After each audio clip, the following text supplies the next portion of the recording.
Our top story this hour, the reaction in this country continues after Barack Obama's landmark decision, a no to the Keystone XL pipeline project. The CBC's Evan Dyer is live in Ottawa. So Evan, let's start with the new federal government clearly hitting the ground running. What are they saying? That's right. Well, the new federal government expressed disappointment at this decision today. Both the Liberal Party and the Conservative Party were proponents of Keystone XL and said they wanted to see the project go ahead. So shortly after this decision was announced today by President Obama in the White House, we saw reaction from the new Foreign Affairs Minister of Canada, now rebranded the Global Affairs Minister of Canada, Stéphane Dion. Let's have a look. We are disappointed by this decision. We have expressed that. The Prime Minister expressed that very clearly to the President of the United States, President Obama. At the same time, we understand it's a decision for the United States to do according to their own environmental assessment and their own considerations. We want to have a fresh start regarding both the issue of the environment and climate change and also our energy challenge as a continent. We also had some reaction, Andrew, from the new interim leader of the Conservative Party, Rona Ambrose, also facing a pretty big announcement on her first full day in the job. She said, it has been clear for some time now, despite the facts, economic benefits and environmental safeguards, the White House's decision was a fait accompli. Market access for our energy products is vital if Canada is to realize its economic potential. My party believes that Keystone XL not only helps get Canadian oil to markets, but most importantly would create quality, well-paying jobs for Canadians. So a statement with a slightly less conciliatory tone, questioning a little bit more the rationale behind the White House's decision.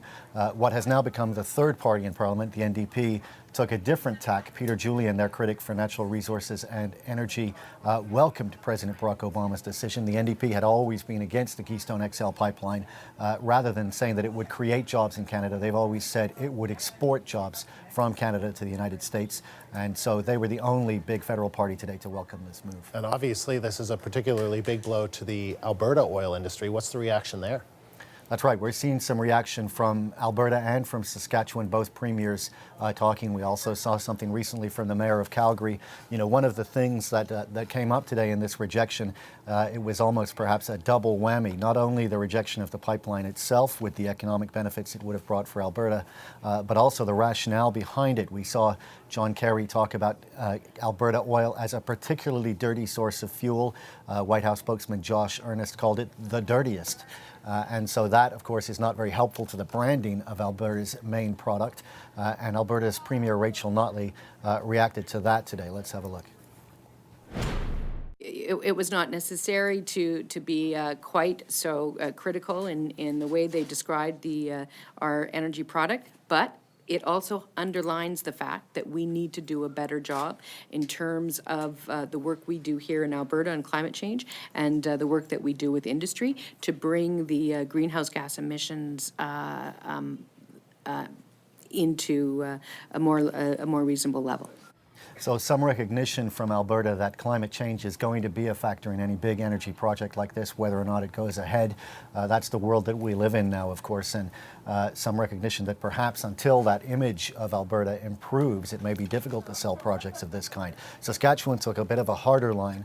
Premier Brad Wall put out a statement saying, today's announcement is very disappointing, not only for our energy sector, but also for the signal it sends about Canada-U.S. relations. Given the facts of the project as canvassed by the U.S. State Department, this decision is more about U.S. domestic politics than it is about good environmental policy.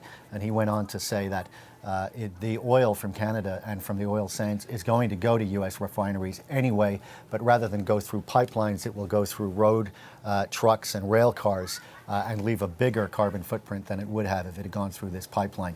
One last little comment came from the mayor of Calgary, Naheed Nenshi. Recently, he put out a statement. I'll just summarize it for you. He said he was very disappointed as well. He said, I'm very disappointed that one pipe nearly a meter wide is being asked to bear all the sins of the carbon economy. Andrew. All right, Evan, thanks very much.